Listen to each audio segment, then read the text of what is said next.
Okey. Dah ke siap awak?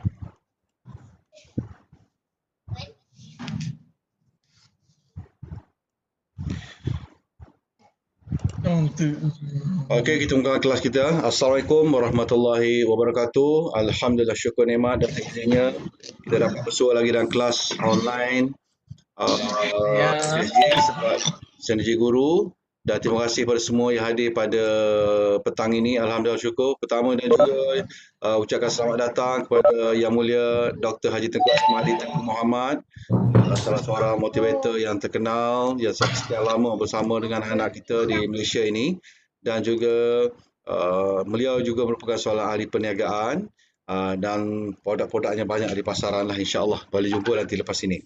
Baik, yang keduanya kita juga pada petang ini juga pada petang ini kita harap semua dapat mute dulu, dan ini adalah kita punya channel rasmi kita di Telegram Sahabat Sinergi Guru.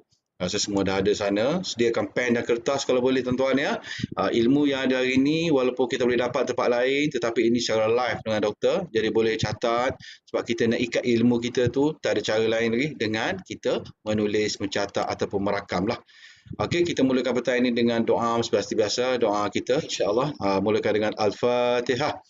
Bismillahirrahmanirrahim. Alhamdulillahirabbil alamin arrahmanir rahim maliki yaumiddin iyyaka na'budu wa iyyaka nasta'in ihdinas siratal mustaqim siratal ladzina an'amta 'alaihim ghairil maghdubi 'alaihim waladdallin.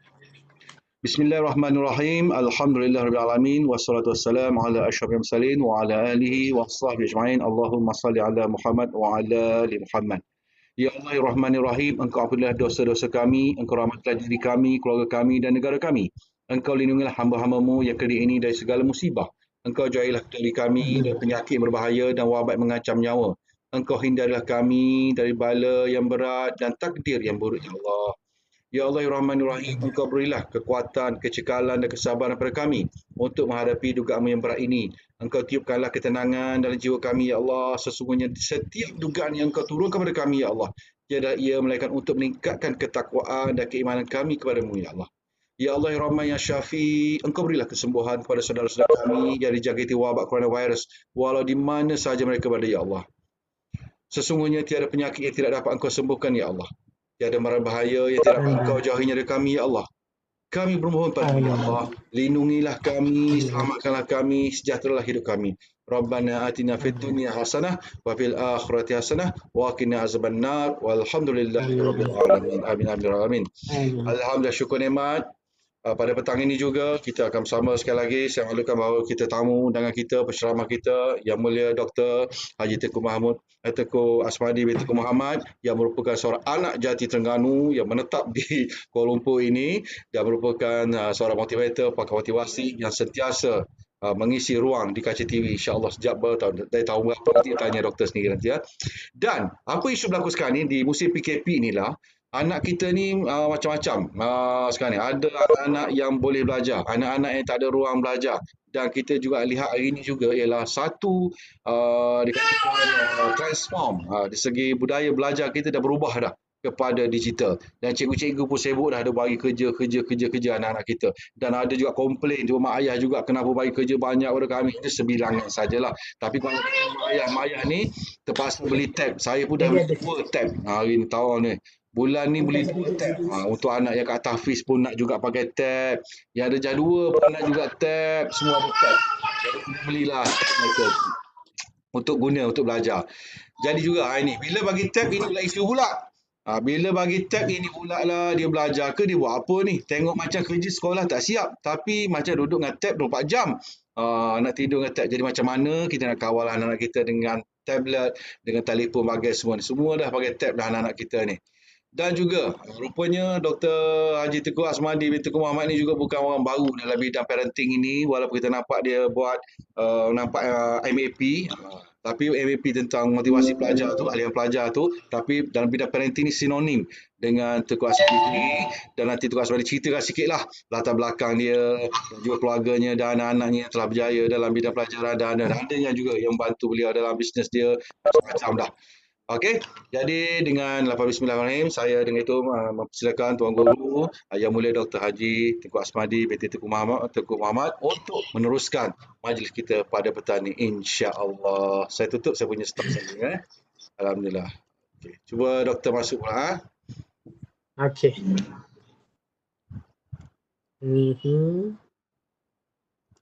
Boleh tak? Okay. Boleh. Walaupun saya bukan host, saya boleh share konten ni nanti, insya-Allah. Okey, insya-Allah. Okey, teruskan. Okay, baik, bismillahirrahmanirrahim. Alhamdulillahirabbil alamin. Wassalatu wassalamu ala sayyidil mursalin wa imamil muttaqin wa ala alihi washabbihi ajma'in. Rabbi israh li sadri wa yassir li amri wahlul 'uqdatam min lisani yafqahu qawli. Okey, boleh dengar suara saya dengan jelas ya? Okey, semua boleh. Okay. Kalau tidak, letak di chat lah. Cara berhubung dengan doktor, letak kat chat tu. Nanti doktor akan baca kat sana.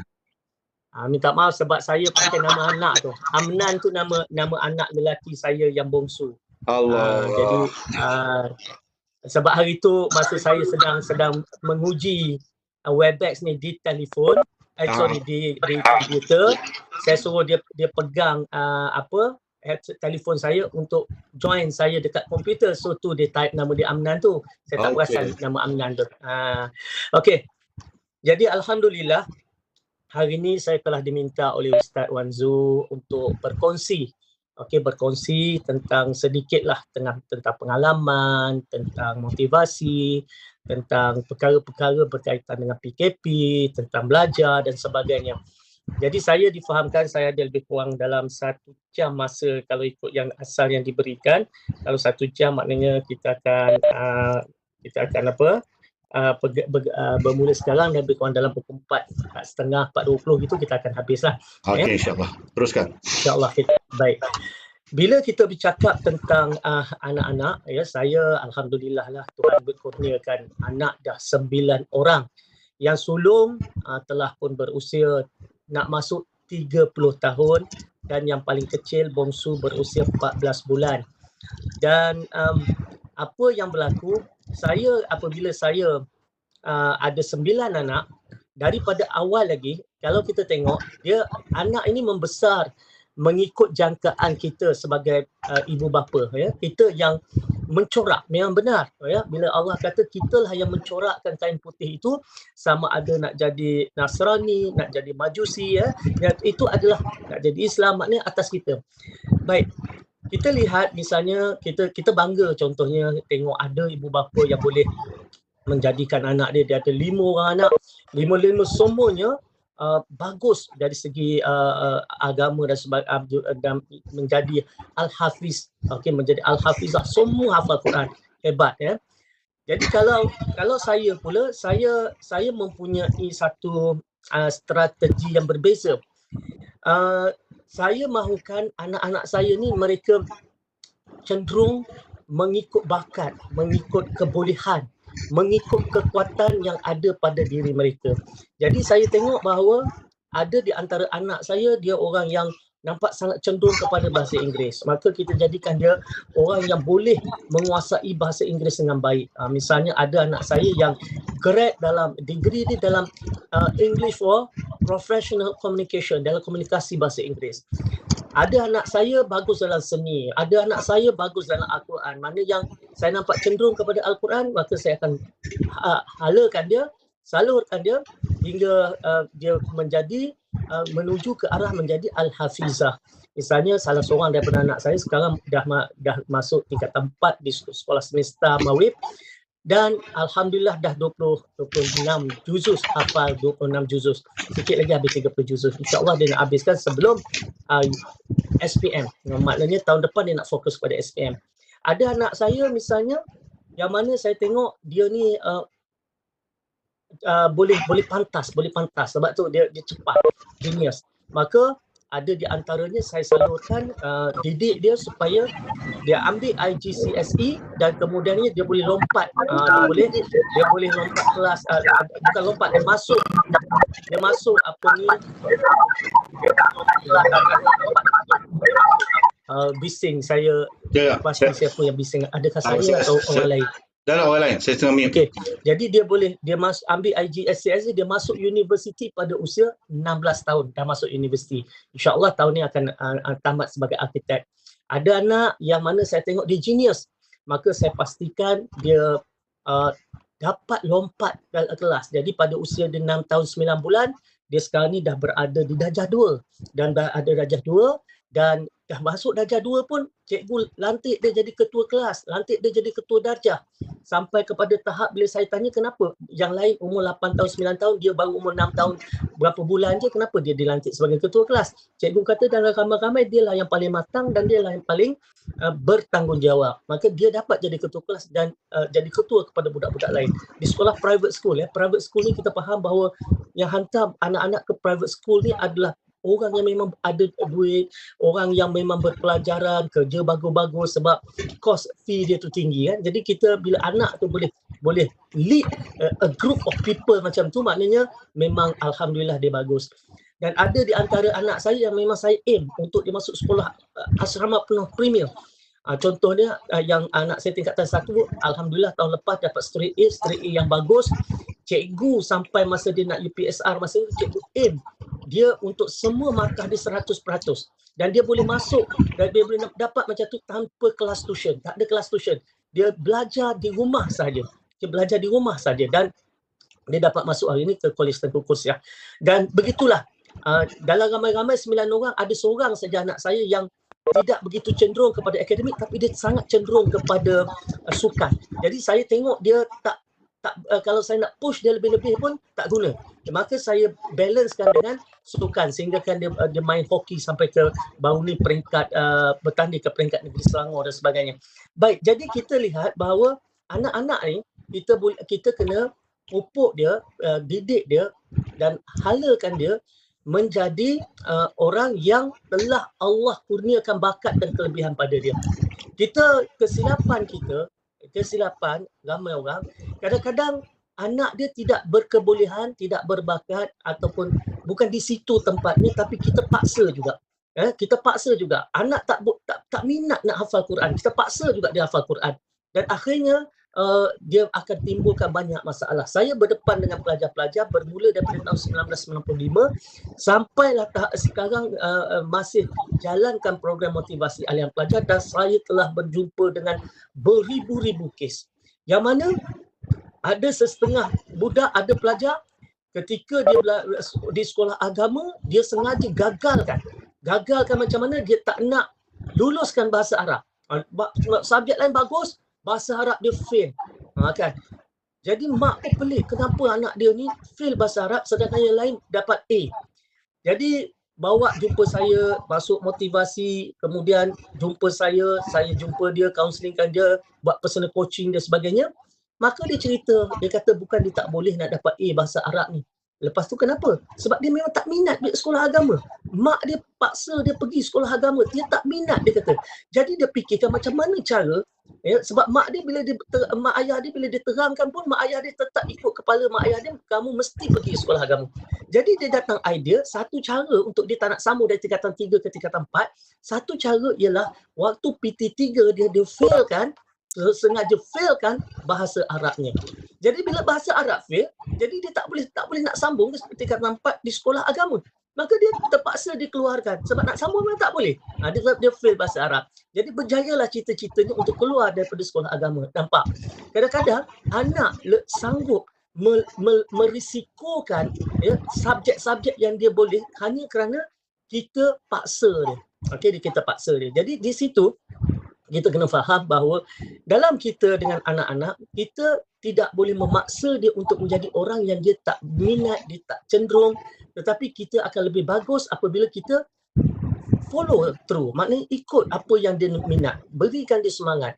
Okey, asalkan apa yang dia minat itu satu hari nanti bermanfaat bagi dia, boleh menjadi rezeki pada dia. Dan kita tak kena faham juga ada anak-anak misalnya dari segi belajar dia mungkin tak boleh nak cemerlang. Ini adalah berdasarkan pengalaman saya dengan ramai pelajar-pelajar anak-anak. Tak semua pelajar boleh dapat semua A. Tak semua pelajar boleh dapat nombor 1. Tak semua pelajar boleh dapat 100%. Tak semua anak begitu. Kan? Mungkin anak kita ada 4 orang anak, mungkin dalam ramai-ramai ada seorang yang dia memang tak boleh, kecenderungan dia bukan dalam bidang akademik.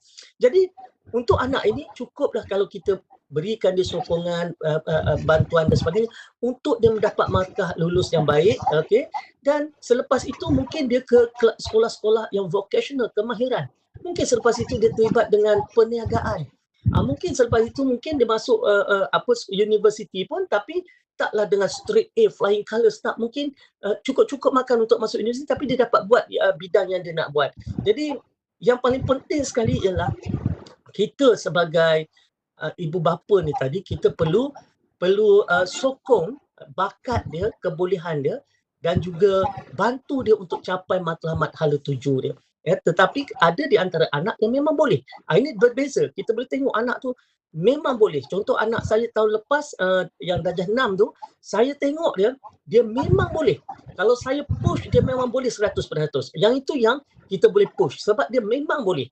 Bila kita tahu dia memang boleh, kita boleh push dia, kita dorong dia untuk betul-betul dia belajar sampai dia dapat keputusan yang terbaik. Jadi cara saya didik anak ni, saya sedang menyiapkan satu e-book, buku digital, dah masuk fasa-fasa terakhir yang mana saya siapkan buku digital e-book saya yang bertajuknya Cara Saya Didik Anak. Senang. Kan? Cara Saya Didik Anak. Ditulisan oleh Dr. Teku Asmadi, yang mana saya sedang finalize, dan saya akan bukan sekadar buku, saya masukkan juga dengan audiobook. Audiobook ni kadang-kadang orang bila buku ni dia tak ada masa nak baca. Tetapi dia boleh audiobook, dia boleh terus letak kat telinga dia dan dia dengar satu demi satu rakaman suara saya. Kan? Jadi itu adalah dalam fasa PKP ni saya akan siapkan. Okay? Dan insyaAllah kalau siap nanti, maka saya akan pasarkan. Dan bagusnya e-book Cara Saya Didik Anak ni, okay, dia bukannya harganya mahal.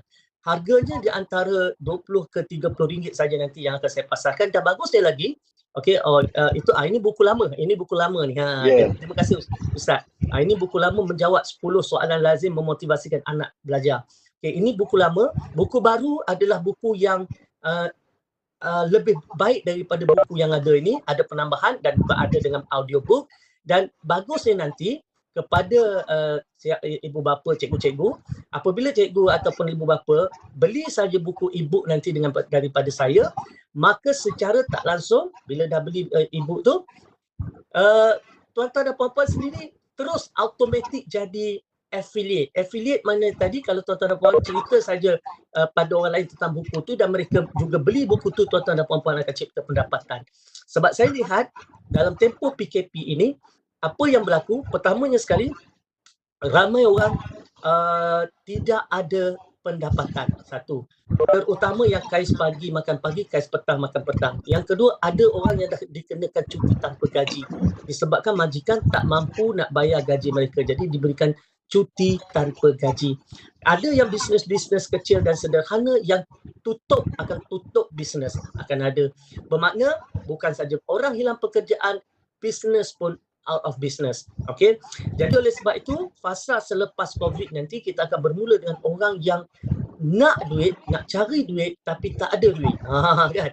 Nak cari duit tapi tak ada duit. Nak berniaga tapi tak ada duit nak buat modal. Jadi saya datanglah kepada idea yang mana saya akan berkongsi rezeki kepada mereka yang share buku tu, nanti mereka akan dapat duit. Okay. Mungkin tak banyak, tapi kalau buku tu harga RM20, RM10 untuk saya, RM10 untuk tuan-tuan dan puan-puan, saya rasa sudah sangat berbaloi. Yang pecah kepala duduk buat buku tu saya, yang akan duduk menelaah sampai pukul 2-3 pagi saya, yang akan buat rakaman suara saya. Tuan-tuan hanya perlu kongsikan sambil tuan-tuan dapat ilmu, tuan-tuan akan dapat duit. InsyaAllah itu adalah antara perkara. Okey. Dan hari ini juga saya nak bincangkan tentang macam mana dengan anak-anak yang belajar di rumah. Tuan-tuan dan puan-puan, sepanjang PKP ini berlaku satu transformasi pendidikan yang sangat besar, iaitu ibu bapa mula terima bahawa sekarang adalah masa belajar secara online. Ini adalah satu perubahan mindset, perubahan paradigma yang tidak pernah berlaku sebelum ini. Belajar secara online ni bukan perkara baru. Belajar secara online ni dah lama cuba diperkenalkan. Contoh, Google Classroom, kementerian telah lama menggalakkan guru-guru memanfaatkan Google Classroom untuk berikan assignment dan sebagainya kepada murid-muridnya secara digital. Tapi hanya segelintir saja guru yang berani ataupun sanggup nak luangkan masa nak mempelajari bagaimana nak sediakan bahan-bahan tu, macam mana nak masuk Google Classroom, macam mana nak bagi bahan kepada pelajar, macam mana untuk nak terima balik bahan daripada pelajar. Hanya segelintir saja guru-guru yang mahu. Kebanyakan kita masih lagi terkunci, terbelenggu dengan cara lama, iaitu belajar kena dalam kelas. Okay? Sehinggalah apabila berlaku lockdown sebegini, yang mana anak-anak di rumah, ibu bapa resah dan cikgu pun resah, akhirnya guru-guru terpaksa sentuh komputer, masuk Google Classroom, belajar benda tu, suka atau tak suka, kena belajar. Bermakna berlaku satu perubahan yang mana dulu dah ada tapi tak begitu diterima, tapi hari ini terpaksa diterima. Paradigma kepada ibu bapa pula, yang mana berlaku perubahan paradigma, yang mana kalau dulu, kalau kita tengok anak-anak pegang benda ni, maka kita runsing. Kenapa bila kita tengok anak pegang benda ni, kita runsing? Kita kata gadget ini melalaikan. Sehinggalah dalam program-program keibubapaan yang saya jalankan, maka ibu bapa akan tanya soalan cepu mas ni, doktor, macam mana nak pisahkan anak-anak daripada gadget ini? Macam mana nak pisahkan? Sebab anak-anak terlalu asyik, terlalu buang masa. Saya tak nafikan tuan-tuan dan puan-puan, dalam alat ini dia boleh jadi sesuatu yang baik dan dia boleh menjadi sesuatu yang buruk. Alat ini tak salah. Yang manusia cipta ni tak salah telefon ni. Dia hanya sebagai satu alat untuk membantu kita. Kalau kita gunakan alat ini untuk berhibur, maka berhibur. Kalau kita guna alat ini untuk buang masa berchatting pagi, petang, siang, malam, maka kita chatting. Kalau kita guna alat ini untuk melayari laman-laman porno, lucah, maka kita jadi orang yang addicted kepada perkara-perkara porno. Kalau kita guna alat ini hanya untuk ber-YouTube, untuk berhibur, untuk muzik, untuk mendengar muzik, maka jadilah dia begitu. Kalau kita guna alat ini untuk tengok game, main game pagi, petang, siang, malam, hingga addict main Mobile Legends, main PUBG dan sebagainya, maka dia akan jadi begitu. Kan? Bermakna alat ini tidak salah, tetapi bagaimana kita perlu manfaatkan alat ini untuk kebaikan. Saya tak tahu tuan-tuan dan puan-puan, saya tahu ramai di antara kita sepanjang PKP ni sudah berepisod rancangan siri di Netflix mungkin yang kita telah habiskan. Kenapa kita habiskan? Sebab kita tak ada apa nak buat, maka kita masuk dalam alat ni. Alat ni kalau kita tengok, memang kalau kita nak cari Netflix, ada saja ikon Netflix kat sini kan. Tetapi tuan-tuan dan puan-puan, walaupun saya ada Netflix, saya ada akaun Netflix, saya tak sempat nak tengok. Kan? Saya tak sempat nak buka, nak tengok, nak mengadap dia. Kenapa saya tak sempat? Sebab saya terlalu banyak yang saya nak lakukan sepanjang PKP ini. Saya nak tulis buku, saya nak belajar macam mana nak buat kelas online, saya nak belajar macam mana nak buat presentation yang bagus, saya nak belajar tentang, ya Allah, saya dengan benda yang saya nak belajar tu saja, saya rasa tak cukup masa tuan-tuan dan puan-puan. Apa lagi saya nak sentuh benda ni, nak buat, nak tekan Netflix, nak tengok movie dan sebagainya. Tak sempat tuan-tuan dan puan-puan. Okey? Jadi oleh sebab itu, apa yang saya nak kongsikan, apabila dalam hidup kita ini, ya, termasuk anak-anak kita, apabila kita telah ada sesuatu yang kita telah sasarkan, sesuatu yang kita telah targetkan, sesuatu yang kita nak kita perolehi, maka kalau benda tu begitu membakar jiwa kita, kita nak buat sangat. Contoh macam saya nak sangat menguasai macam mana menghasilkan satu kelas online yang terbaik. Ada orang on speaker. Okey. Jadi dia jadi echo. Okey, macam mana? Jadi bila kita betul-betul ada sesuatu yang kita nak capai, maka di situlah nanti kita tak punya masa untuk perkara-perkara yang lain. Baik, kenapa kita ada masa-masa yang diisi untuk perkara-perkara yang lain? Contoh anak kita main game, anak kita tengok YouTube, anak kita dengar lagu, anak kita menggunakan telefon bimbit, dia pergi kepada benda-benda macam tu. Kenapa? Sebab dia pertamanya sekali, dia tidak ada matlamat, dia tidak ada sasaran, dia tak tahu apa yang dia nak capai untuk jadikan perkara telefon itu bagi menghasilkan sesuatu yang tujuan baik. Okay, dia tak letak itu sebagai matlamat, sebagai sasaran dia. Okay, jadi sebab itu apa yang perlu sekarang ni, kita kena duduk dengan anak dan kita pun sama kan, kita letak okay, sepanjang PKP ni apakah skill baru yang aku nak kuasai. Okay, kita nak belajar sistem, misalnya kita nak skill baru, kita nak belajar berniaga secara online misalnya. Bila kita nak belajar berniaga secara online, kita ada produk, kita ada makanan yang nak dijual, kita ada barang yang nak dijual, kita ada produk yang nak dijual, tetapi disebabkan kita tak letak satu sasaran bahawa kita nak menguasai satu skill set yang baru, maka kita cuma kata okey aku nak berniaga online. Maka apa yang kita faham berniaga online, kita ada barang, kita ada makanan, kita masuk FB kita buat posting, okey saya ada jual ini. Cukup macam tu. Adakah itu akan menjadikan kita kaya? Adakah itu akan menjadikan produk kita terjual dengan jumlah yang besar? Tidak. Kenapa? Sebab setakat posting biasa, itu bukan namanya berniaga online. Bukan. Okey. Begitu juga setakat masuk tengok cikgu mengajar dekat YouTube ke dekat apa, itu bukan maknanya kita belajar secara online. Okey.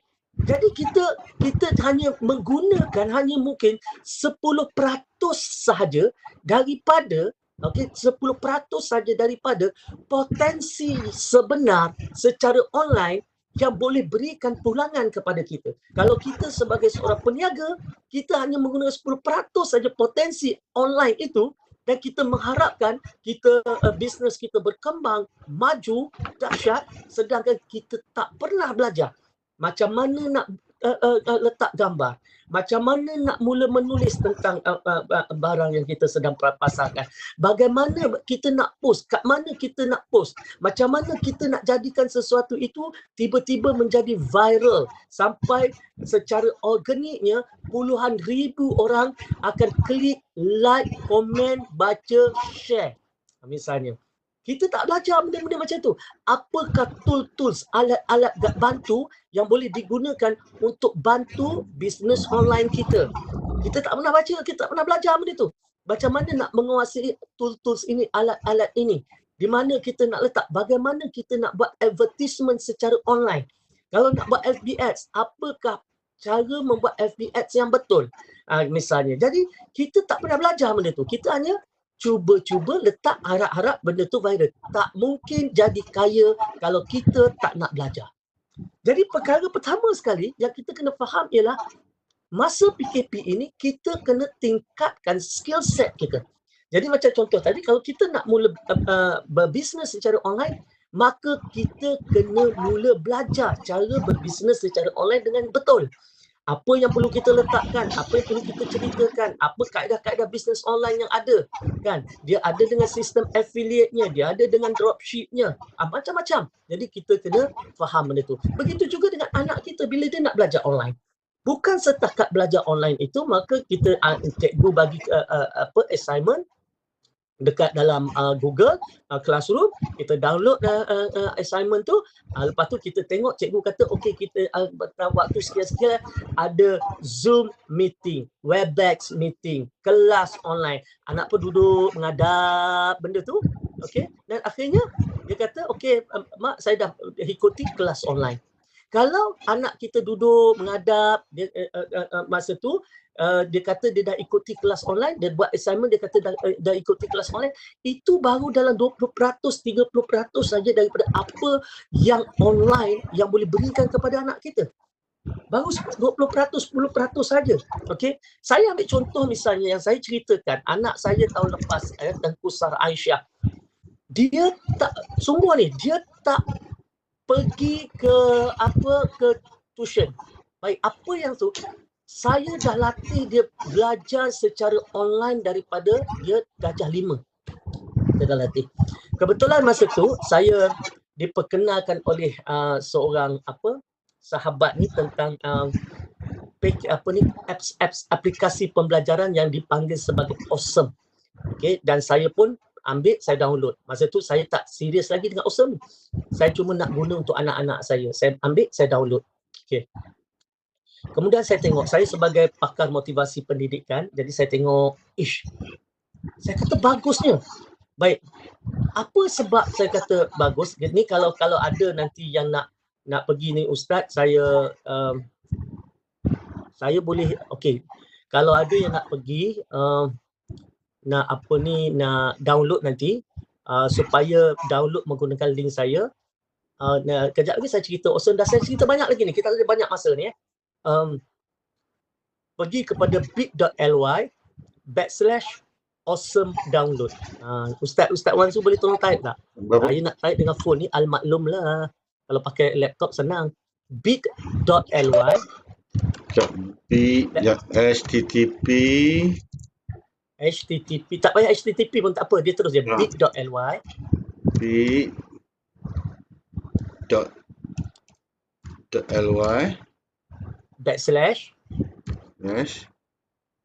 /awesome download, satu perkataan. Ni ke? Betul? Saya tak nampak mana mana. Macam mana saya tengok Okay, chat with everyone. Letak kat chat ke? Ustaz kat chat ke? Chat. Awesome. Satu lagi. Okay, bit.ly/OSEM. Dah lah, betul lah. Betul dah? Betul lah, saya dah try klik, betul. Boleh. Betul? Betul itu kan? Betul, yang saya bagi HTTP tu, siap HTTP.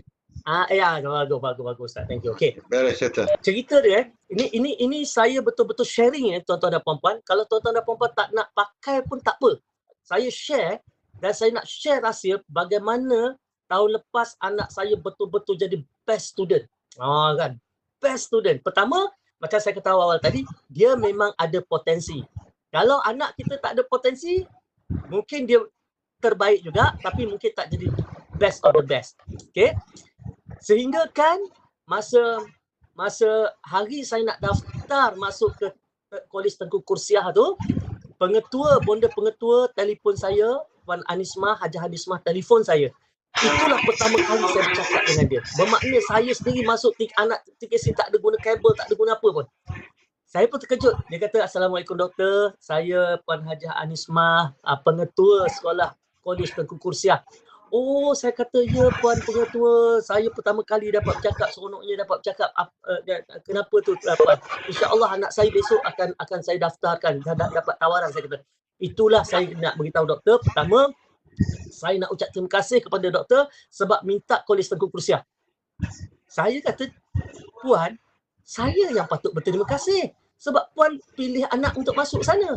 Tak, dia kata, dalam konteks kementerian, kalau anak tu tak minta, pengetua tak boleh ambil budak tu. Contoh, katalah kalau anak saya Tengku Sarah Aisyah tak minta Kolej Tengku Kursiah, pergi minta sekolah Tun Fatimah, maka pengetua Tun Fatimah boleh ambil anak saya, Kolej Tengku Kursiah tak boleh ambil. Walaupun anak saya mungkin keputusannya bagus, dia boleh tengok aja, dia kata. Jadi disebabkan saya pilih anak saya pilih Kolej Tengku Kursiah, maka keutamaan kepada dia untuk pilih student ni. Jadi dia kata dia pilih, memang dia kata anak saya result-nya awesome, kan. Kemudian dia minta besok waktu pendaftaran pelajar-pelajar tingkatan 1, dia minta anak saya jadi lead baca Iqra, jadi ketua baca Iqra. Untuk makluman, sekarang ni pun dia one of the batch leader untuk pelajar-pelajar tingkatan 1 TKC, one of the batch leader. Jadi di situ apa yang berlaku? Okay. Saya nak kongsi ni, kan? Dan termasuk lagi slide-slide lagi saya banyak ni, kan, berikan masa saya berkongsi bagi puas Ustaz Wan Zu ni jemput saya. Okey. Pertamanya sekali, bila saya download Awesome dekat saya punya telefon, saya pun tengok tau. Saya tengok. Apa yang berlaku? Saya kata, wow, bagusnya. Pertamanya sekali, nota-nota dia memang banyak. Nota banyak. Masa saya masuk tu, cikgu tak seramai macam ni ya. Sebab lesson baru ada dalam Awesome ni, lesson ada bulan 10 tahun 2018. Baru dia mula masukkan nota-nota. Jadi cikgu tak ramai lagi. Saya Download Awesome masa tu bulan 12 tahun 2018. 2 bulan selepas nota-nota mula ada. Tu pun saya rasa dah cukup banyak. Sekarang setelah 2 tahun, ada hampir 10,000 orang cikgu yang buat nota-nota dalam aplikasi tu. 10,000 orang cikgu ni maknanya apa? Maknanya cikgu-cikgu pembuat soalan, cikgu-cikgu pemeriksa kertas, cikgu-cikgu pakar mata pelajaran, cikgu-cikgu sekolah, mereka masuk. Dan di kalangan tuan-tuan dan puan-puan, kalau ada cikgu, sekarang masanya join Awesome sebagai cikgu dalam Awesome. Nak join cikgu, teacher platform, masuk teacher platform dia, nak join cikgu, percuma sahaja, tak kena bayar pun, join sebagai cikgu. Tetapi kalau sepanjang tempoh PKP, cikgu-cikgu buat nota-nota yang banyak ni, okey, banyak buat nota sepanjang tempoh PKP, katalah buat sampai 100 lesson sepanjang tempoh PKP dalam subjek yang cikgu kuasai. Buka sekolah dah tak boleh nak tengok nak buat nota dah, kita dah sibuk dengan sekolah. Tetapi nota yang ada 100 tu, orang akan masuk dan baca. Setiap hari cikgu akan dapat bayaran royalty. Itu dahsyat. Ni peluang kepada cikgu-cikgu. Baik, jadi saya tengok, saya kata bagus lesson ni. Lepas tu dia ada battle. Battle ni dia jawab soalan-soalan, dia lawan dengan budak-budak yang sedang online apa semua. Saya bagi anak saya guna. Dia belajar sampai dia jawab 500-600 lesson dia dah belajar, dan juga dia dah menjawab beribu-ribu soalan. Okey. Kemudian dia beritahu saya, kan? Dia kata, ayah tak, daddy tahu tak? Dia kata, hari ni pergi sekolah seronok lah. Kenapa? Cikgu ajar tentang mikroorganisma. Okey. Aisyah seorang aja boleh jawab. Wow. Kenapa? Sebab Aisyah dah baca dah dalam Awesome. Dan bila tanya jenis-jenis pun Aisyah seorang boleh jawab. Sampai ke kawan-kawan kata, macam mana you boleh jawab? Kawan baru nak belajar, tapi dia dah pun belajar. Okey, dia dah belajar dah nota-nota tu. Okey. Jadi oleh sebab tu dia rasa confident. Jadi antara rahsia belajar, ya, ialah kita, anak-anak kita kena pastikan mereka ini belajar dan baca dahulu apa yang kan dia akan diajarkan oleh cikgu-cikgu. Okey. Dia boleh baca dengan cara buka buku sendiri. Okay, kita buka buku teks, kita buka tambahan, anak kita baca. Tetapi bacaan itu biasanya dia akan bosan. Biasanya pengalaman saya, budak pegang 10 minit, okey, tak percaya, suruh anak tuan-tuan dan puan-puan, dia belum baca kata bab berapa, dia belum belajar. Dia belum belajar bab 6. Okey, suruh dia baca bab 6. Buka buku sains, belajar bab 6, sebab bab 6 tak cikgu tak ajar lagi ni. Kelas online pun tak belajar lagi ni. Suruh dia baca bab 6. Kemudian suruh dia buat nota-nota dalam bab 6. Suruh dia tengok berapa lama dia boleh pegang buku, berapa lama dia boleh baca. Percaya cakap saya, tak lama. 10 minit, 15 minit, dia akan rasa bosan, dia akan rasa jemu, dia akan tutup buku, kan? Dia akan buat benda lain. Ini dia. Sebab apa? Sebab bila kita belajar, kita kena faham beberapa perkara dalam bab belajar. Pertamanya sekali tentang konsep left brain and right brain. Otak kiri dan otak kanan. Baik, apabila seseorang anak tu belajar, okey, dia belajar, dia banyak menggunakan otak kiri. Matematik otak kiri, bahasa Melayu otak kiri, logik otak kiri, belajar sains tentang logik, buat analisa otak kiri, kan? Semuanya berkaitan dengan otak kiri. Tetapi dalam masa yang sama, dia kurang menggunakan otak kanan. Bila otak kanan kurang digunakan, maka otak kanan akan mula ganggu otak kiri waktu dia belajar. Sebab itu, perasan tak anak kita sedang dia belajar, tiba-tiba tangan bergendang-gendang. Okey, kenapa tangan bergendang-gendang sedang dia belajar? Sebab otak kanannya sedang memainkan lagu-lagu. Dia kacau. Tu yang tangan tiba-tiba bergendang. Sebab apa? Otak kanan mula kacau. Lagi contoh dia, perasan tak? Tengah dia belajar, tiba-tiba dia melukis. Keluar pokok kelapa, keluar pokok bunga, keluar gambar tu, keluar gambar ni. Betul tak? Kenapa? Sebab ketika dia belajar, otak kanan mula kacau. Okey, otak kanan mula kacau dengan keluar gambar-gambar tu, akhirnya dia menconting-conting. Okey. Lagi apa dia? Contoh, ketika dia sedang belajar, tiba-tiba dia berangan. Tengah belajar dia berangan. Termenung sampai tak sedar 10 minit habis termenung aja. Kenapa? Sebab otak kanan dia sedang berfantasi dan berimajinasi. Okey. Jadi oleh sebab itu disebabkan otak kanan itu ganggu dia, menyebabkan dia tak boleh nak fokus masa belajar. Sebab itulah bila belajar dia kena libatkan otak kanan. Kalau pada budak yang tak belajar menggunakan awesome ni, dia kena lakar peta minda, dia kena buat rajah, dia kena guna warna-warni, dia kena banyak melibatkan perkara-perkara yang melibatkan pembelajaran dia, melibatkan otak kanan dia supaya dia boleh fokus lebih. Kalau dia tak buat macam tu, dia tak boleh nak fokus. Tetapi bila anak saya, bila dia belajar awesome ni konsep dia belajar 5 minit, dia belajar 10 minit kan. Jadi dia baca 5 minit, 10 minit habis. 5 minit, 10 minit habis. Dia dah faham satu konsep, dia faham satu perkara.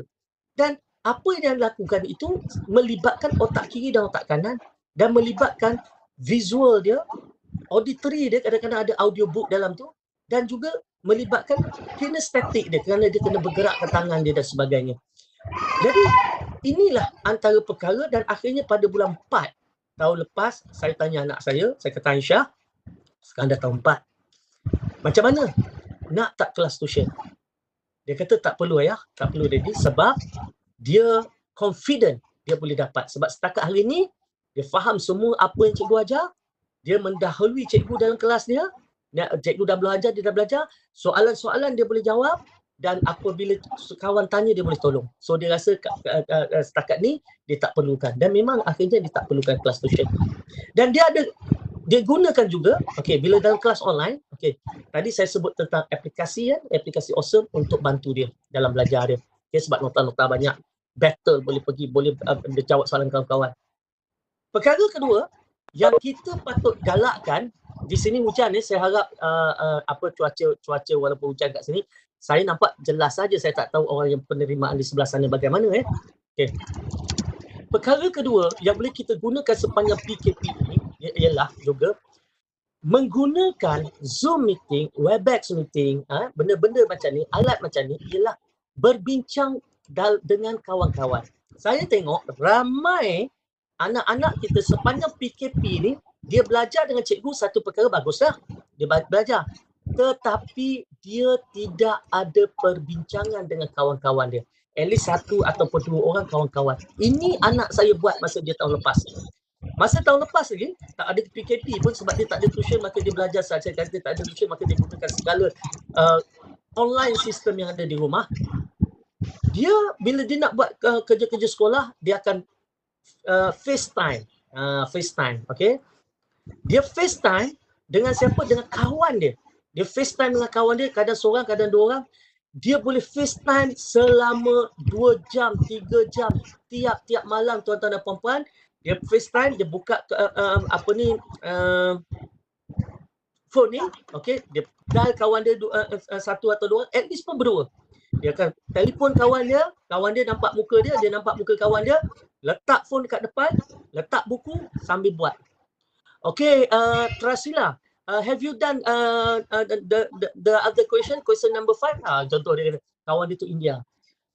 Kawan dia tu pun tak pergi kelas, tak ada kelas tuition juga. Sama macam dia. So dia orang berdua ni nombor 1, nombor 2, nombor 1, nombor 2 dalam kelas ni. Let's do number 5. We do it together. Dia berbincang. Please tell me what do you understand with this question? Dia kata kan, apa yang awak faham soalan ni tentang apa yang dia nak. Like that. Lepas tu dia bincang 2 jam, 3 jam, tiap-tiap malam berbincang, jawab soalan. Ini adalah satu cara belajar yang bagus. Sebab apa? Sebab kalau anak kita duduk diam-diam dalam grup WhatsApp, berkumpulan, main WhatsApp, kita tak tahu dia bincang apa. Dia mungkin sembang kosong aja, tak ada apa pun sebenarnya, tak ada manfaat pun sebenarnya. Dia sembang kosong. Kenapa dia sembang kosong? Sebab benda tak nampak, mak tak nampak, dah tak nampak pun DTA. Kesiannya yang tak nampak. Orang lain macam mana tu? Ada orang tak nampak saya. Subhanallah. Tak apa. Saya teruskan je kepada ada yang nampak, ada yang clear, ada yang tak clear. Tapi di tempat saya ni lain, alhamdulillah clear.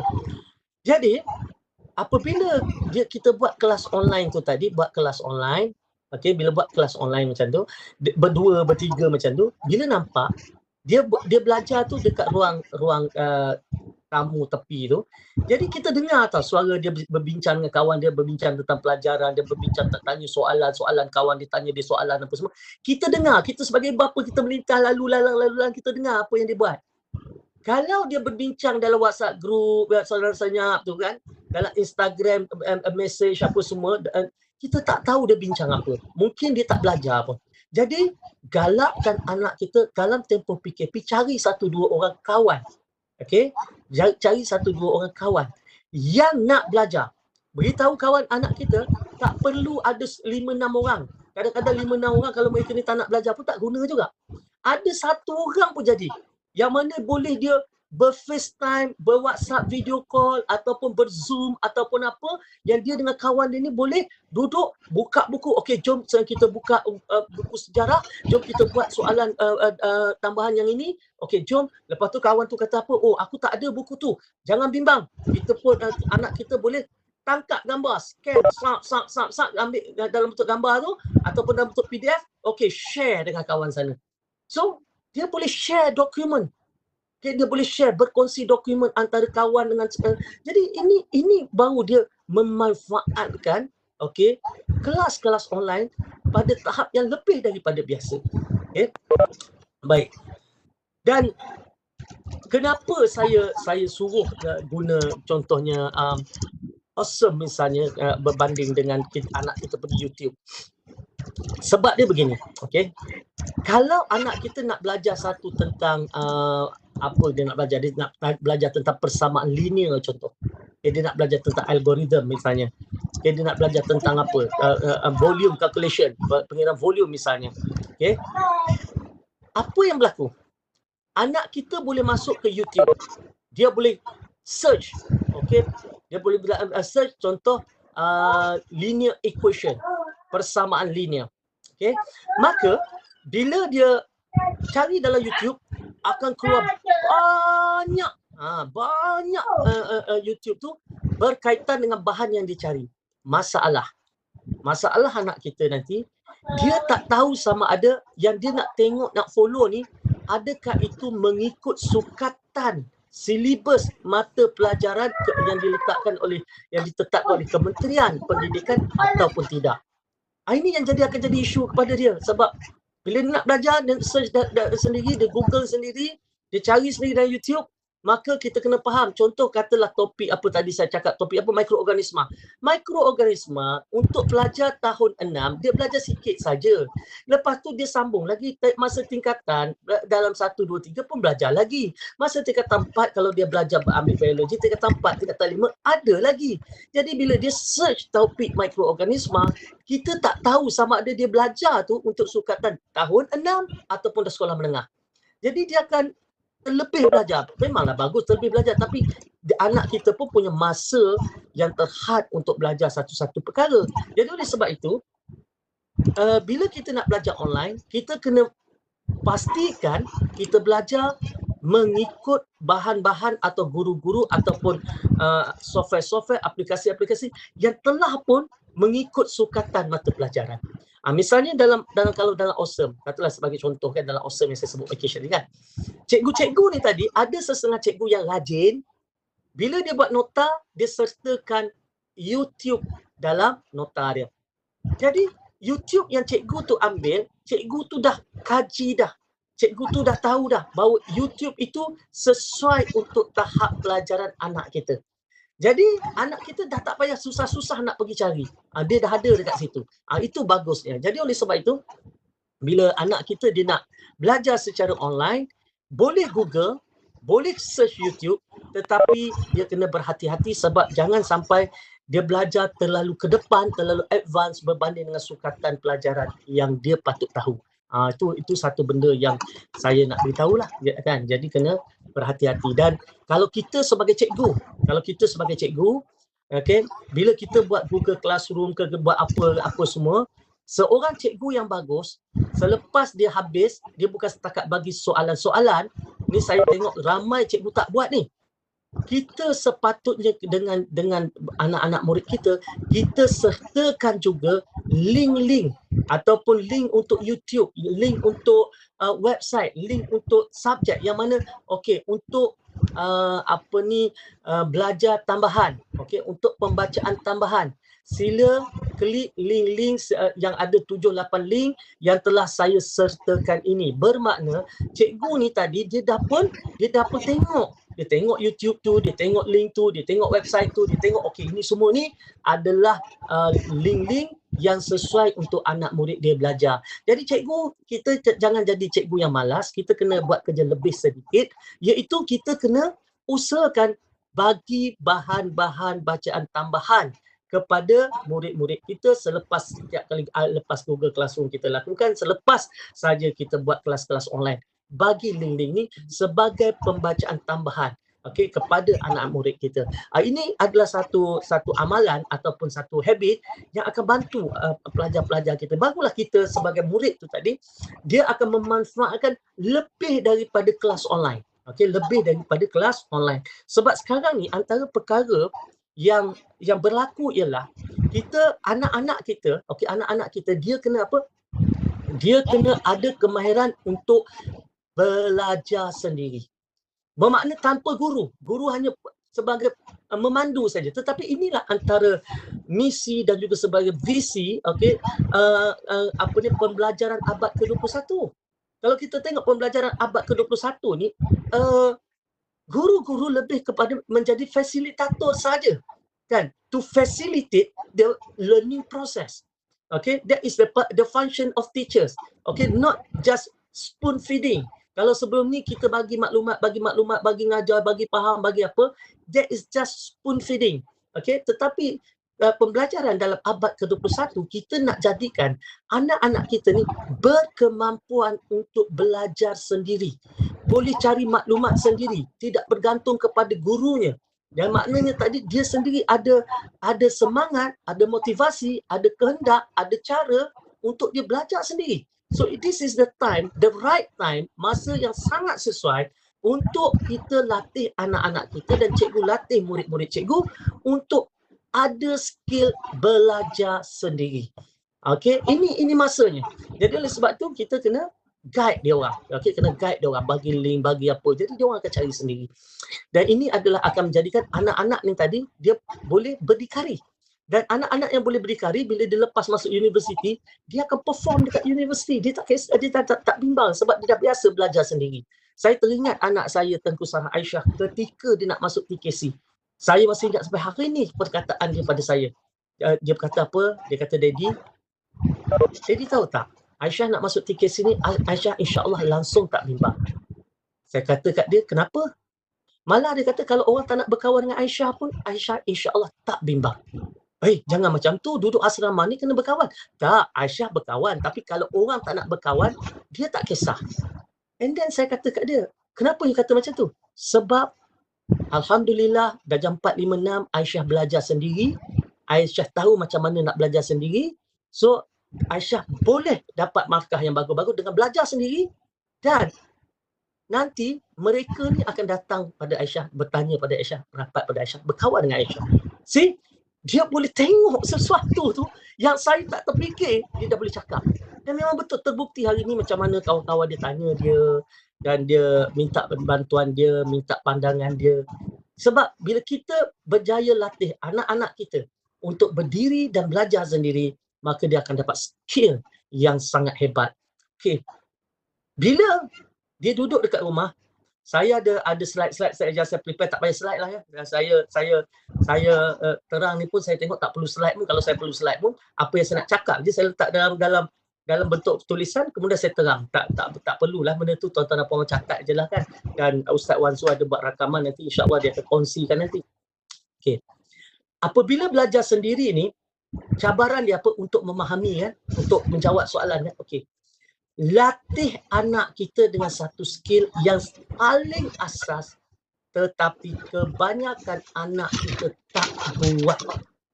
Dengar betul-betul. Ni dengar ya. Apa dia?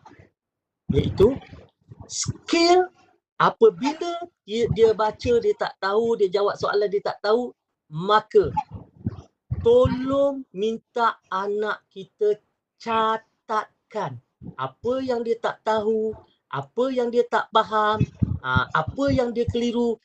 kebanyakan budak-budak, anak-anak kita, bila dia belajar, dia tak faham, dia letak dalam ni. Waktu dia pergi kelas biasa sebelum PKP, dia masuk minggu pertama, cikgu mengajar, dia tak faham. Bila cikgu mengajar dia tak faham, dia kata tak apalah, nanti aku baca. Tak apalah, nanti aku tanya. Tak apalah, nanti aku buat. Tak apalah, kan. Dia tangguhkan perkara yang dia tak faham tu, dia kata tak apalah, nanti aku tanya. Tapi dia tanya tak? Tak. Nanti aku buat. Dia buat tak? Tak. Nanti aku bincang dengan kawan. Dia bincang tak? Tak. Minggu pertama habis, minggu kedua berlaku lagi, minggu ketiga berlaku lagi, bulan pertama habis, bulan kedua habis, bulan ketiga habis. Tuan-tuan dan puan-puan, okey, apa yang akan berlaku? Bila anak kita masuk bulan 3, dia dah banyak benda yang dia tak faham disimpan dalam kepala dia ni. Banyak benda ni yang disimpan. Masa tu kalau ada ujian, dia mungkin tak boleh skor pun. Sebab dia banyak benda yang dia tak tahu kan. Malah tanya dia masa dia dah masuk bulan 3, bulan 4 ni, tanya dia. Baik, masa bulan 1 hari tu belajar ada tak yang tak faham? Ada.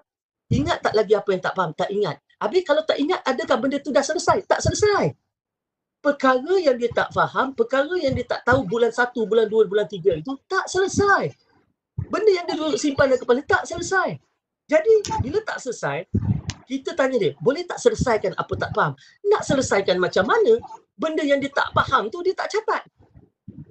Maknanya tadi dia tak catat benda tu, macam mana dia nak selesaikan benda yang dia tak tahu, maka yang dia dah tak ingat. Jadi bila benda dia tak ingat, dia tak boleh nak selesaikan benda yang tak faham bulan 1, bulan 2, bulan 3, benda yang dia belajar dengan cikgu, benda yang dia belajar sendiri, benda yang dia belajar online, tapi dia tak faham, semua tu dia tak boleh nak selesaikan sebab dia pun dah tak ingat apa yang dia tak faham.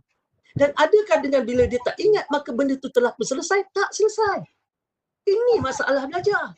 Jadi, jadikan amalan sepanjang PKP dan selepas PKP ini, walau masa kelas online, waktu belajar dengan cikgu, di buku catatan itu ada satu ruang untuk mencatat setiap perkara yang kita belajar tapi tak faham. Apa tak faham? Tak faham formula, tulis formula apa. Tak faham istilah, tulis apa istilahnya. Tak faham ayat, salin balik ayatnya. Tak faham soalan, tulis soalan muka surat berapa. Tulis semua ni, tulis. Nampak renyah, nampak leceh, tapi sangat membantu. Sangat membantu. Asas kepada belajar itu adalah bukan saja mencatatkan nota yang kita faham, yang kita tahu, tetapi dalam masa yang sama, take note, record perkara-perkara yang kita tak faham. Jadi lepas pada tu, baru kita boleh selesaikan. Even katakan minggu ni tak sempat, minggu depan kata baru buka nota balik, kita buka nota balik, kita pun nampak balik. Oh, minggu lepas belajar online dengan cikgu, ada benda yang cikgu terang tak faham. Nak tanya al-maklumlah kelas online, budak-budak semua berebut-rebut nak tanya. Oh, jadi sekaranglah masanya yang sesuai untuk tanya. Okey, bolehlah WhatsApp cikgu, okey, dalam kelas online yang tu cikgu ada terangkan benda ni, saya baca, saya tak faham. Maka selesailah masalah dia. So, that is part of the skill. Okay, sebahagian daripada skill apabila anak-anak kita belajar sendiri. Okay, belajar sendiri. Jadi benda ni, benda-benda yang mudah-mudah sebegini, kita bagi pada anak kita dan anak kita boleh belajar. Ya kan? Saya masih ingat, ya. Saya masih ingat masa ada seorang pelajar saya tahun 2000 dulu. Dia masuk motivasi saya masa tu PMR kan. PMR dia dapat apa? B, C, D, science fail, mathematics fail. Science fail, mathematics pun fail. Dan masa dia masuk motivasi saya tu, masa tu tinggal 42 hari lagi nak PMR. Ingat trial ni, trial. Trial dia B, C, D, science fail, mathematics fail. Saya suruh dia buat macam tu. Catatkan apa yang, saya kata okey, Harif, bila Harif balik, Harif belajar. Saya nak Harif catatkan segala benda yang tak faham. Esok dia telefon, dia kata apa doktor, saya dah catat ada lebih 50 perkara saya tak faham. Saya kata bagus, 50 perkara tak faham, selesaikan. Hari ni selesaikan, tanya cikgu, tanya kawan, buka buku, selesaikan. Esok dia belajar lagi, ada lagi tak faham, senarai lagi. Lusa belajar tak faham. Kenapa banyak sangat dia tak faham? Dia tak pernah belajar. Field science, field mathematics kan. So dia ni tak pernah belajar. Jadi bila orang tak pernah belajar, tiba-tiba pegang buku, memang betul lah banyak yang dia tak tahu, banyak dia tak faham. Jadi nota tak faham dia tu banyak. Jadi selepas dia buat sebulan lepas tu, dia telefon saya lagi, dia kata, doktor, saya heran lah, kenapa? Dulu masa mula-mula saya belajar, Saya banyak tulis benda yang saya tak faham, benda yang tak tahu. Okey, sekarang bila saya belajar, saya nak tulis apa saya tak faham, apa yang saya tahu dah tak banyak dah. Saya kata alhamdulillah, maknanya awak sudah pun menguasai subjek itu. Nak tahu menguasai atau tak menguasai, ambil satu set soalan, buat soalan tu. Test. Uji diri kita sebelum kita diuji dalam peperiksaan. Ambil satu set soalan. Tapi jangan menipu, jangan pergi semak jawab depan, jangan pergi tengok buku. Duduk depan set soalan, tengok. Buat. Okey, kata ada 40 soalan, jawab dalam masa berapa? 1,5 jam. Jawab, buat simulasi peperiksaan. Jawab dan tengok berapa you score. Kalau you dah skor 80 lebih, maknanya ada 15% lagi yang tak faham. Sekali lagi buat. Apa yang tak faham, apa yang tak tahu, buat proses yang sama, saya kata. So, apa berlaku bila dia buat, keep doing that? Dalam masa 42 hari dia belajar, dia dapat straight A, 8A. 42 hari belajar. Fail matematik, fail sains pun jadi A. Jadi tuan-tuan dan puan-puan, ya, belajar ni tak susah. Apabila kita ada strategi, apabila kita tahu cara, apabila kita ada kaedah, dan yang paling penting, kita ada sasaran. Kita nak capai apa? Ya, kita hari ni nak belajar apa yang kita nak kuasai. Topik berapa topik kita nak kuasai, berapa soalan kita nak jawab. So belajar di rumah perlu letak sasaran, perlu rancang. Okey, belajar di rumah ni bila PKP ni dia cabaran sikitlah kan. Kita nak belajar petang lah nanti riuh rendah rumah tu. Okey, so kita kena buat dengan cara anak kita, dia kena buat sasaran. Contoh, hari ni aku nak jawab 100 soalan. Mungkin jawab pagi, mungkin jawab tengah hari, mungkin jawab petang, mungkin jawab malam. Tetapi sebelum tidur nanti pasti terjawab semuanya. Macam tu, kena ada sasaran. Okay? Time flexible. Okay? Time kena flexible. Tetapi kena ada sasaran. Okay? Kena ada sasaran. Begitu juga nak habis hari ni nak belajar bab 5. Nak berapa subtopik? 3 subtopik nak habiskan. Nak belajar pagi ke petang ke malam ke siang ke tak kisah. Janji sebelum tidur malam nanti aku mesti belajar. Maknanya kalau katakan sampai pukul 9 tengok masih belum sentuh, masa tu kena duduk tak keluar bilik, kena belajar. Ada sasaran. Okey? Jadi itulah kita belajar dalam tempoh PKP ni, kena ada jadual, kena ada sasaran, kena pelbagaikan perkara-perkara yang kita nak bincangkan, yang nak kita pelajari. Okey? Okey, 4.20. Saya nak tahu kalau ada sesiapa nak ada soalan-soalan, silakan Ustaz Wan. Kok ada sesiapa yang ada soalan-soalan nak bertanya dengan saya. Okey, tuan-tuan dan puan, alhamdulillah. Banyaklah tu apa ni yang bahagia yang mulia doktor dah share kat kita ni. Perkongsian tanpa slide. Cakap je. Kita dengar kali, nak tag mana poin-poin yang penting tu. Banyak poin-poin penting sebenarnya kat situ tu. Walaupun perkongsian pengalaman, tapi tu sebenarnya poin-poin untuk kita sebenarnya tu. Untuk diri sendiri dan juga untuk anak-anak murid kita. Apa ilmu yang mulia doktor bagi ni, kita share pula dengan murid-murid kita. Kita share dalam grup grup family, grup parent kita tu. Okey, kalau ada soalan boleh tanya. Kalau ada soalan, ini peluang kita ni bertanya secara eksklusif dengan yang mulia doktor. Boleh tuan-tuan? Boleh tanya sekarang. Kalau nak tanya unmute pun boleh, ataupun tanya berdasarkan chat, saya akan bacakan soalan. Silakan.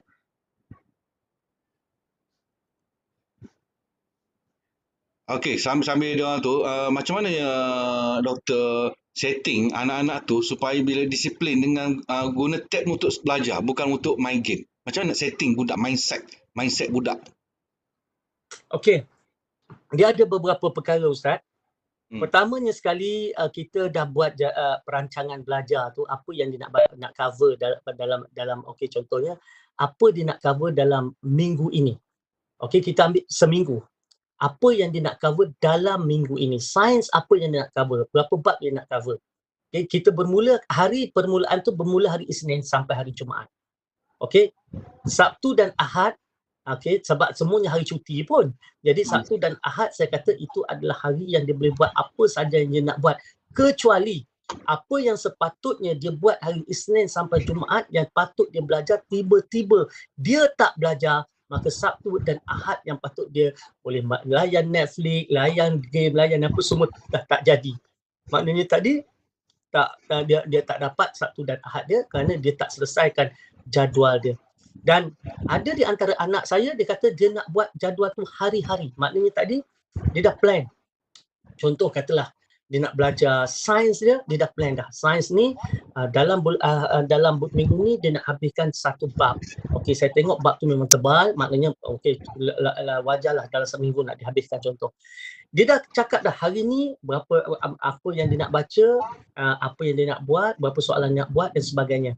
Dia minta dengan saya, dia kata dengan syarat, dia kata kalau dia dah habis sasaran kerja dia hari ni, jangan ganggu dia. Dia nak sembang dengan kawan ke, dia nak chatting dengan kawan ke, dia nak main game ke, boleh tak dia kata.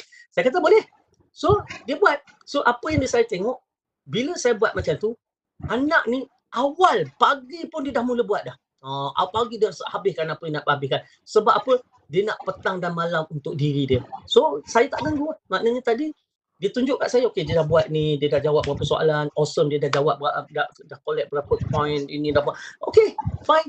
You can do whatever you want to do selepas selesai. So that is macam mana kita memastikan anak-anak kita belajar.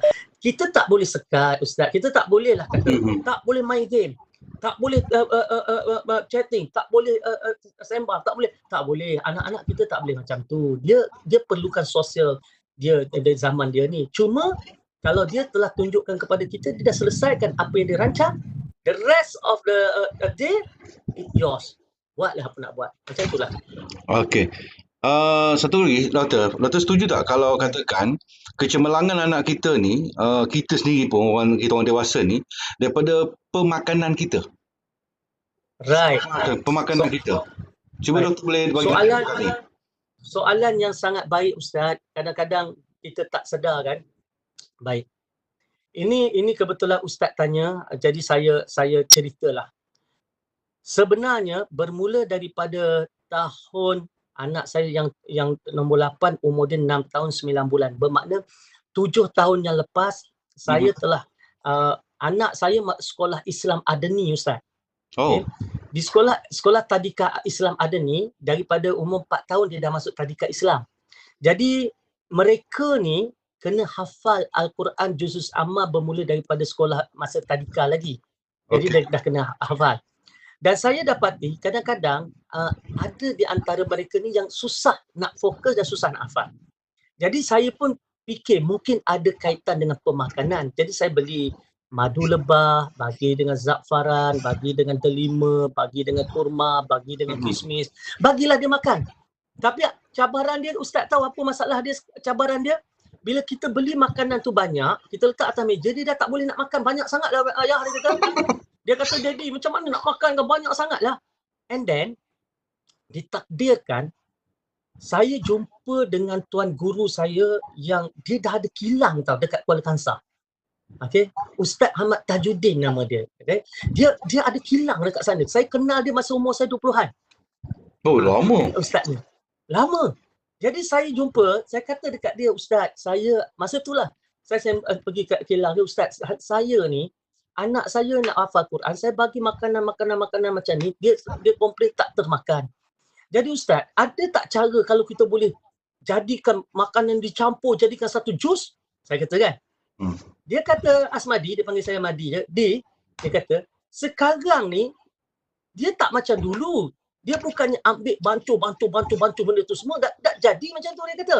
Sekarang bioteknologi, konsep bioteknologi, dia ekstrak, contoh kurma, dia ekstrak, dia buang solid, dia buang air, dia ambil nutrisi sahaja.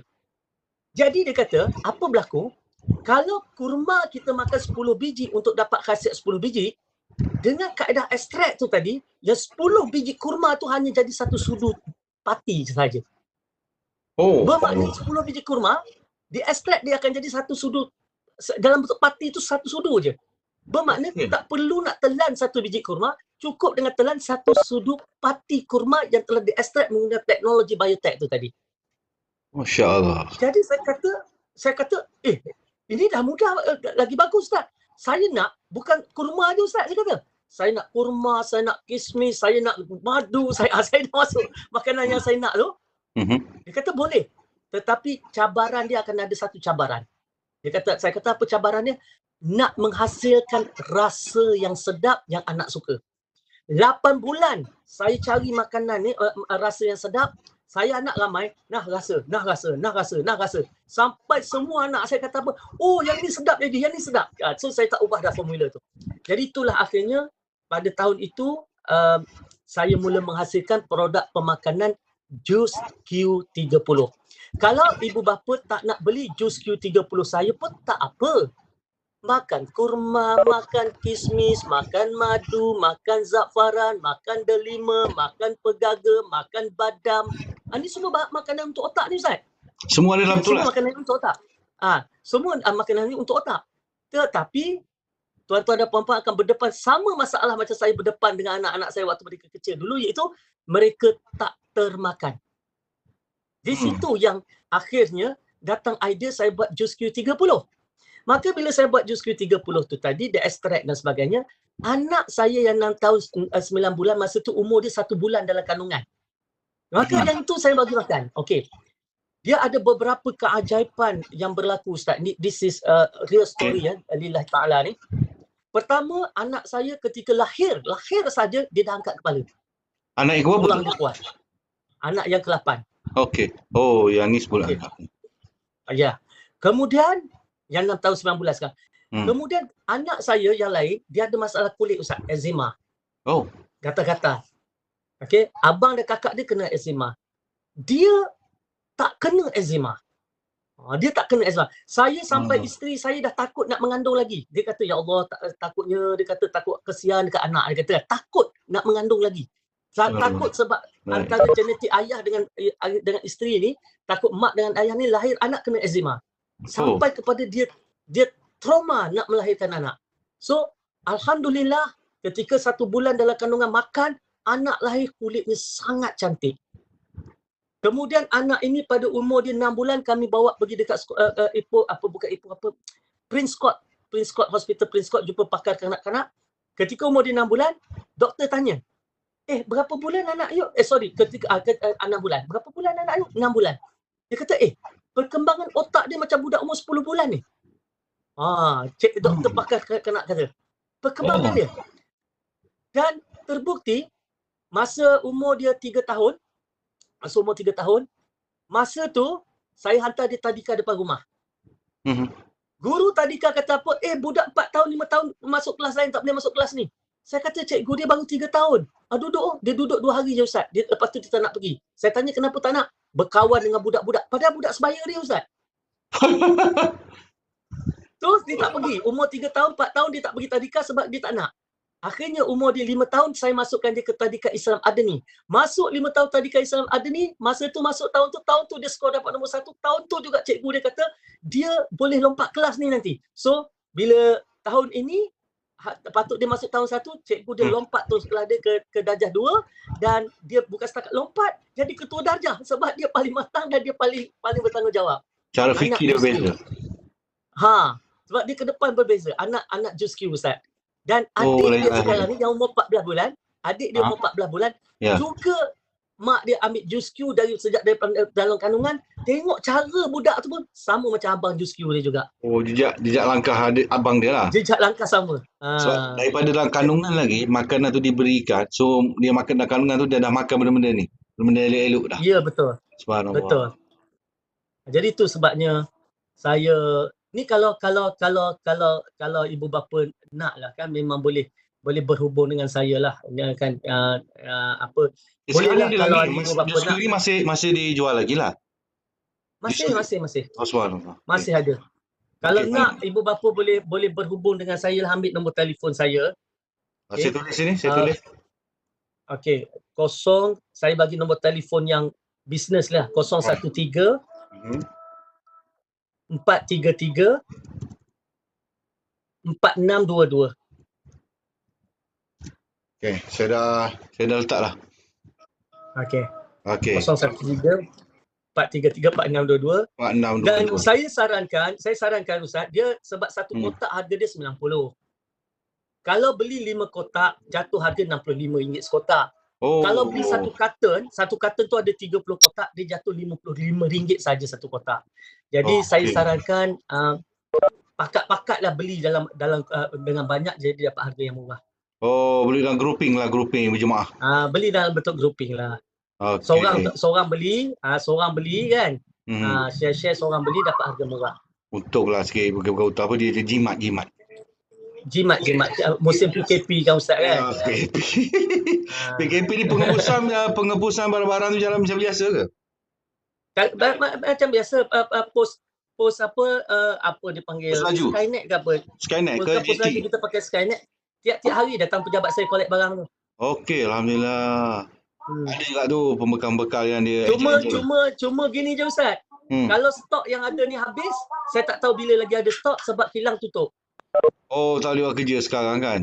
Kilang tak Betul. tutup. Yang saya cuma habiskan stok yang ada dengan saya saja. Ya. Subhanallah. Okey tuan-tuan, kita masih lagi bersama Yang Mulia Dr. Asmadi. Kita part 33 sekarang ni dah ikut syaratnya. Okey, ada orang tanya tu Ustaz Fauziah, Ah. Puan Fauziah tanya anak remaja boleh ambil jus Q? Boleh. Sebab Okey. jus Q ni boleh daripada anak dalam kandungan sampai kepada orang tua. Macam saya pun duk ambil lagi tiap-tiap pagi. Kita lagi lah pelupa kita ni. Lagi betul. Dia Okey. jus Q ni Ustaz, dia sebenarnya dia bukan hanya untuk otak, dia hanya untuk kesihatan secara menyeluruh juga. Ya, betul. Subhanallah. Cuma bahan-bahan tu membantu otak. Kenapa nama jus Q30 Saya malah nak cerita pasal kalau saya cerita orang kata tunggang agama Ustaz. Oh, ya. Sebab okeylah saya cerita. Saya tak suka cerita biarlah khasiatnya ada dalam tu. Sebab kalau saya cerita orang akan kata Dr. Tengku Asmadi tunggang agama. Saya malas benda-benda macam ni orang Nama bermain 30. dengan okey, saya ceritalah sebab Ustaz tanya kan. Jus Q diadunkan dengan air rawatan pinggan putih. Yang mana 5 orang Ustaz Al-Hafiz di sebuah sekolah pondok agama akan menulis huruf-huruf Al-Quran menggunakan za'faran atas pinggan putih, kemudian dicuci dengan air zam-zam dan digunakan untuk saya adunkan jus Q30 tu tadi. Oh, rumit nak buat dia, patutlah. Jadi sebab tu Ustaz, kalau katakan orang itu ada gangguan, dia takkan suka makan jus Q. Subhanallah.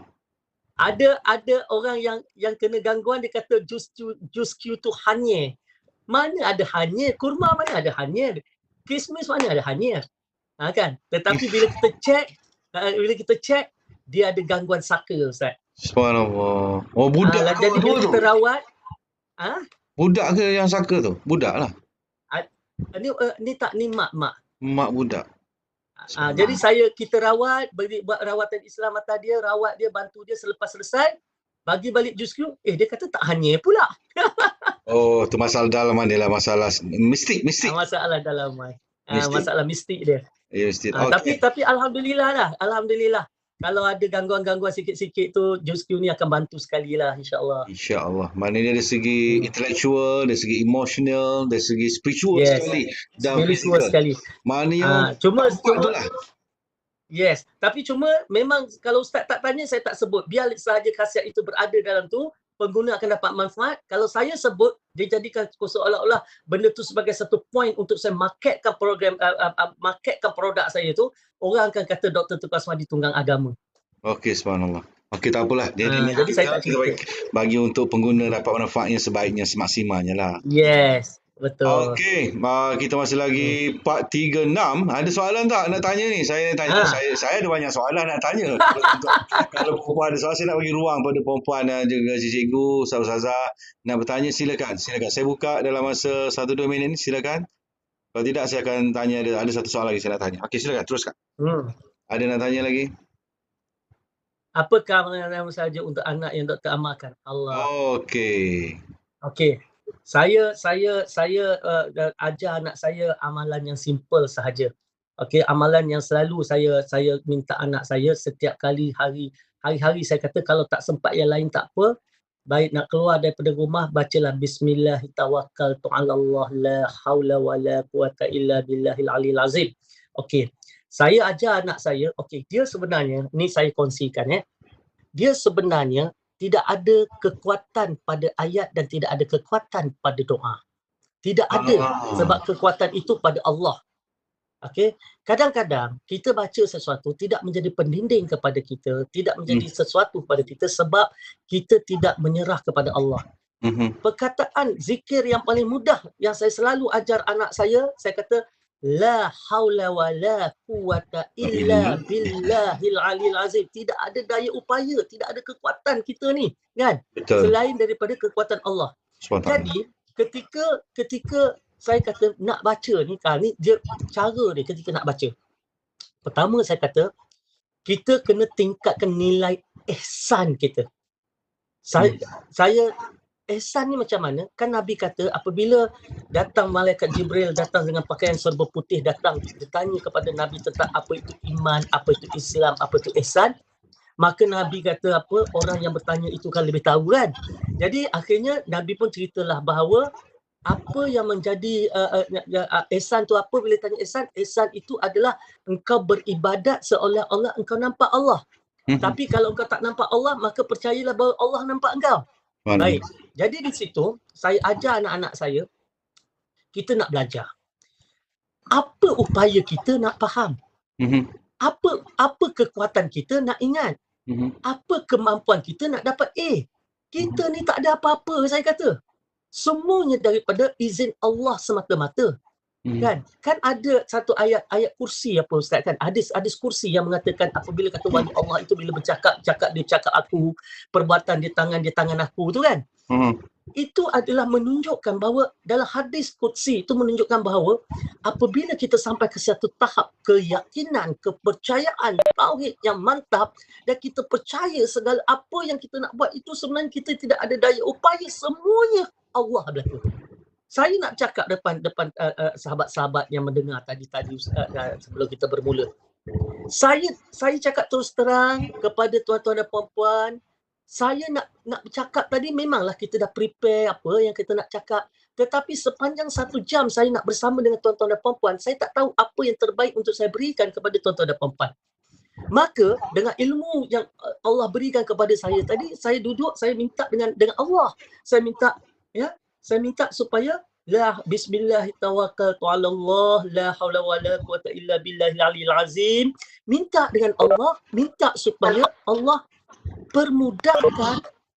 permudahkan, lancarkan lidah saya apa semua bercakap ni, ya.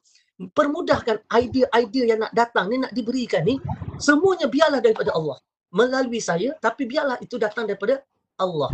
Jadi ini yang saya ajar paling mudah. Tak payahlah kita kalau nak tengok doa-doanya banyak, amalannya banyak, anak kita tak terbawa. Bagi yang mudah tapi dengan kefahaman yang tinggi. Okey, insya-Allah.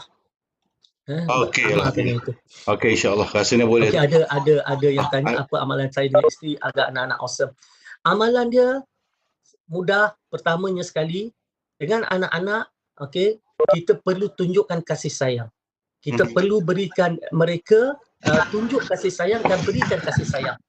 Pertama. Dan tanda kita kasih dan sayang kepada dia, kita perlu ada ketegasan dalam mendidik. Sayang anak, tangan-tangankan, itu kena amalkan. Kita kena jadi ibu bapa yang berautoriti. Tengok pagi, pukul 8 pagi, tengok kalau kita tak jadi ibu bapa berautoriti. Anak kita bergolek tak sembahyang subuh. Sebab apa? Sebab kita tak bertegas dengan dia. Sepanjang PKP ni lagi bagus. Saya sepanjang PKP ni masuk saja waktu, ya, saya akan azan, saya akan iqamah. Ini kita dah masuk asar. Jadi saya akan azan sebentar lagi. Bila saya dah mula azan, azan saja, anak saya semua akan berlari, yang kecil-kecil ni berlari, masuk bilik air, ambil wuduk. Okey, sebab apa? Dia tahu masa untuk solat. Jadi banyakkan solat berjemaah, banyakkan makan bersama, banyak bergurau dengan anak-anak dan kena tengok kerja dia, kena pantau kerja dia. Kita tak boleh lepas tangan begitu sahaja. Dalam kita menjadi ibu bapa yang berautoriti, suruh-suruh juga, pantau juga. Dan insya-Allah bila kita buat semua tu, kita anak-anak kita akan cemerlang dalam kehidupan dia, insya-Allah. Okey, ini last question saya rasa ni daripada Puan Azlina ni, Siti Azlina. Dia kata macam mana nak mendidik anak-anak dia nak berjaya. Tapi dalam masa yang sama usaha dia tak seiring dengan dia nak tu. Maknanya matlamat dia tinggi, tapi usaha tu tak balance dengan dia punya. Macam contohnya baca buku begitu-gitulah, kaji, ada juga tapi suang-suang gitu. So, ini isu berkaitan dengan diri dalam. Okey, silakan tuan. Baik. Dia nak berjaya. Okay, dia nak berjaya. Tapi usaha dia tak seberapa. Kenapa? Sebab cita-cita dia tu dah ada. Tetapi dia tidak meletakkan alasan-alasan yang kukuh. Okey, sebab-sebab yang kukuh untuk menolak dia, mendorong dia untuk capai cita-cita dia. Jadi kita kena faham, dia nak cita-cita. Contohlah dia nak masuk sekolah asrama penuh, katalah anak lelaki dia nak masuk mana? Alam Shah. Dia nak masuk tahun depan dia masuk sekolah Alam Shah. Contoh je. Jadi kita tahu cita-cita nak masuk Alam Shah. Nak masuk Alam Shah, UPSR kena 6A. Tetapi belajar tak macam budak 6A. Kenapa jadi macam tu?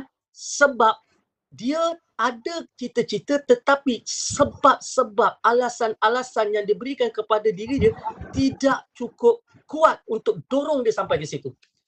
Contoh, ada orang macam saya dulu, saya belajar rajin sebab apa? Sebab saya datang daripada keluarga yang miskin. Saya kena bebaskan keluarga saya daripada belenggu kemiskinan. Dan saya, dalam 3 beradik saya nampak saya seorang saja yang cerdik, yang boleh pergi jauh dalam pelajaran. Maka saya kata tak ada orang lain dah yang boleh bantu keluarga aku ni, akulah orangnya. Tak ada orang lain. Aku tak kenal jutawan, aku tak kenal VIP, aku tak kenal pegawai tinggi. Aku kena belajar melalui pelajaran. Pelajaran sajalah yang boleh lepaskan aku, naikkan aku, bebaskan aku daripada belenggu kemiskinan. Jadi, saya belajar dulu sebab saya nak keluar daripada belenggu kemiskinan. Jadi sebab tu kena kuat. Mungkin anak kita kata nak sesuatu tapi dia tidak ada sebab. Dia cuma cakap-cakap. Jadi kita kena biar dia ada sebab. Tanya dia, kenapa kamu nak? Untuk kepada siapa nak dibuktikan? Jadi kalau dapat nanti apa benefit, apa keuntungan.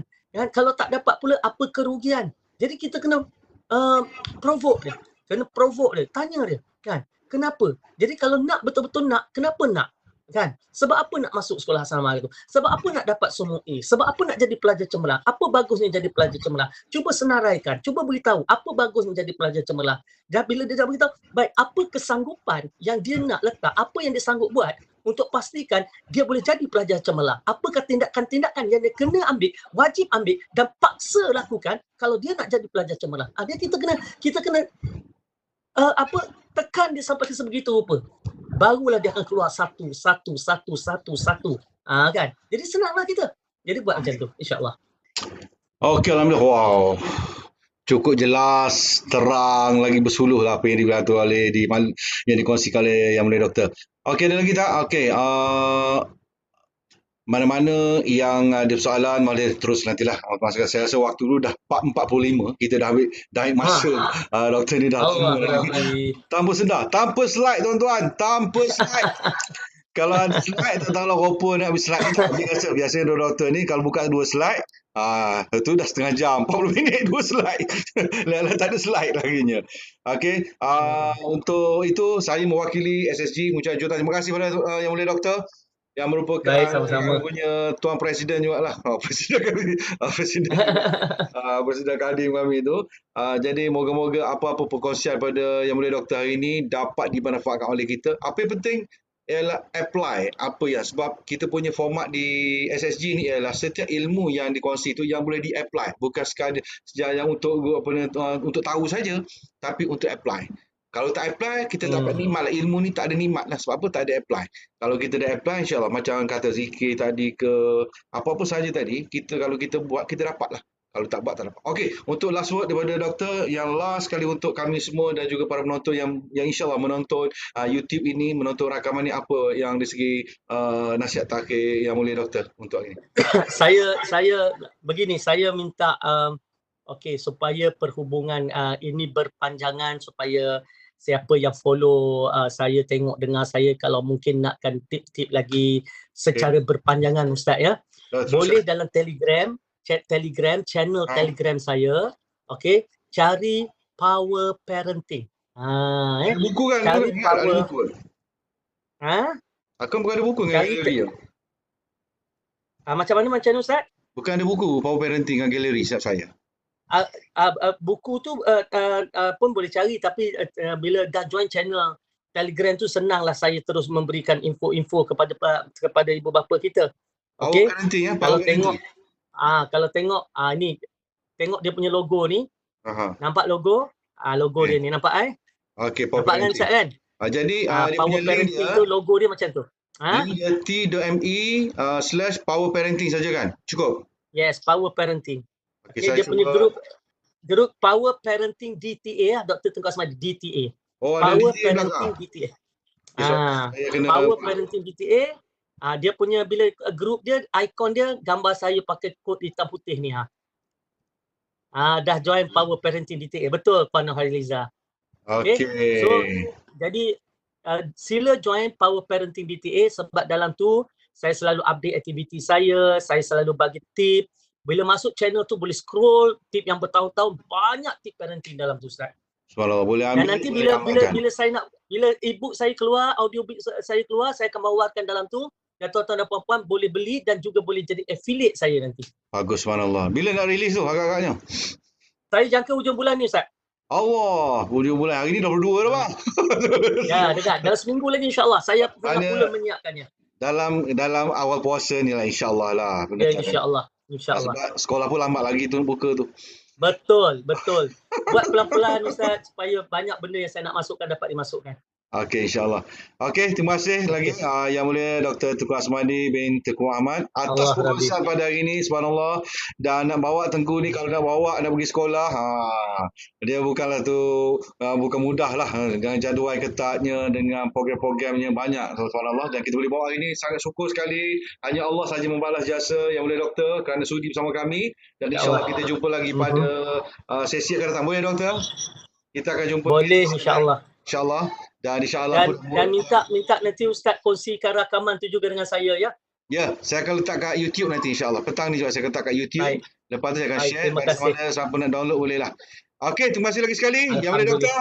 Jazakallah khair katsira atas perkongsian, dan moga-moga semua dapat manfaat pada petang ini, dan insyaAllah kita jumpa lagi sesi SG. Dan esok jangan lupa bersama PU Akram dengan amalan sunnah Ramadan, puasa Ramadan, dan insyaAllah kita jumpa lagi pada petang esok. Assalamualaikum warahmatullahi wabarakatuh. Waalaikumsalam warahmatullahi wabarakatuh. Terima kasih Doktor. Baik.